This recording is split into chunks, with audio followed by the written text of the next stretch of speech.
పూజ TV ప్రేక్షకులకి నమస్కారం. మా ఊరి దైవం కార్యక్రమానికి స్వాగతం. మా ఊరి దైవం కార్యక్రమంలో పూజ టీవీ ప్రేక్షకులు ఎవరైనా సరే మీ ఆలయంలో మీ ఊర్లో జరుగుతున్నటువంటి ఆలయ విశేషాలు, మీ ఊరి గ్రామ దేవతల జాతరలు, మీ ఊరి ఆలయ స్థల పురాణం, అలాగే మీ ఊరి ఆలయంలో జరుగుతున్నటువంటి ఉత్సవాలు, ఊరేగింపులు, ఇలా ఏదైనా సరే ఆధ్యాత్మిక సమాచారాన్ని మాతో పాటు పంచుకోండి. మోపిదేవి ఆలయం విశిష్టత, సంతానం లేనివారు, పెళ్లి కానివారు ఈ మోపిదేవిని దర్శించుకున్నంత మాత్రం చేతనే వారి అభిష్టాలన్నీ నెరవేరుతాయి.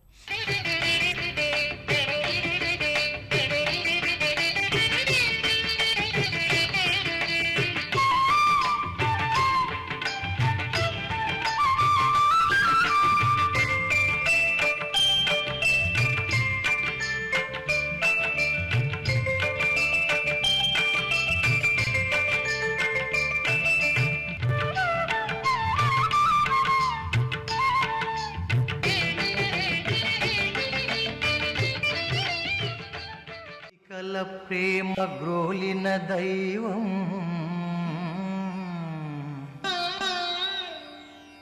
కార్తికేయుడై జగమున అర్చావతారం ఉమా మహేశ్వర ప్రియసుతుని గానం ఇంద్రధనసులా ధరణిలో స్కంద షష్ఠి కవచం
గుడిలేని ఆ స్వామి వీరారపు పర్వతాలు అనబడే ఓ పేద కుమ్మరి భక్తుడి కలలో కనబడి తాను పుట్టలో ఉన్నానని, తనకొక ఆచ్ఛాదన కోసం మందిరం నిర్మించమని కోరాడట. స్వామి తన అభీష్టం మేరకు ఆ కుమ్మరి భక్తుడి చేత పునఃప్రతిష్ఠుడై పూజలందుకున్నాడు. అనంతో వాసుకి శేషః పద్మనాభశ్చ కంబళః అని ఎన్నో మరెన్నో నామాలతో భక్తులు పిలుచుకుంటున్న స్వామి 7 పాము చుట్టలపై ఈశ్వరలింగంగా, చిదానంద రూపంగా, చిద్విలాసంగా, దివ్యమంగళ రూపంగా దర్శనమిస్తాడు.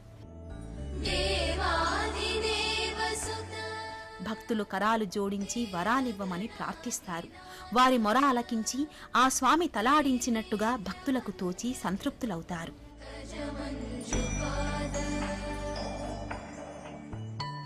నాగా కుమారద్వయం ఏకరూపంగా నిలిచిన పుణ్యక్షేత్రమిది.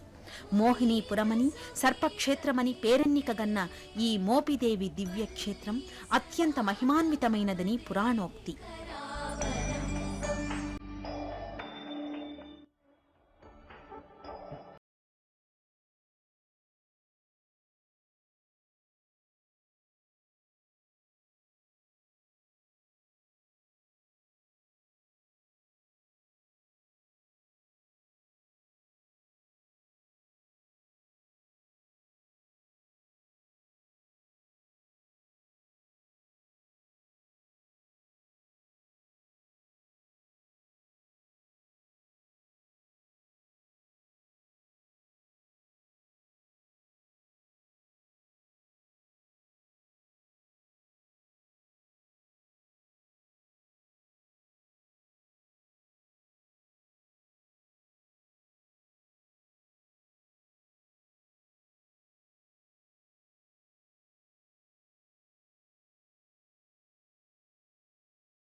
మీరు కూడా మా ఊరి దైవం కార్యక్రమాన్ని ప్రోత్సహిస్తూ మీ ఊరి ఆలయ విశేషాలను, మీ ఊరి ఆలయ స్థల పురాణం, మీ ఊరిలో జరుగుతున్నటువంటి గ్రామ దేవతల జాతరలు, ఉత్సవాలు, ఊరేగింపులు ఇలా ఆధ్యాత్మిక సమాచారం ఏదైనా సరే మాకు పంపించండి. ఆలయాలని దర్శించుకోవడం అన్నది అదృష్టంతో కూడుకున్న పని. మరి అందరూ అన్ని ఆలయాలు దర్శించలేరు. కాబట్టి మా ఊరి దైవం కార్యక్రమం ద్వారా మన ఊరి ఆలయాలని అందరికీ పరిచయం చేద్దాం.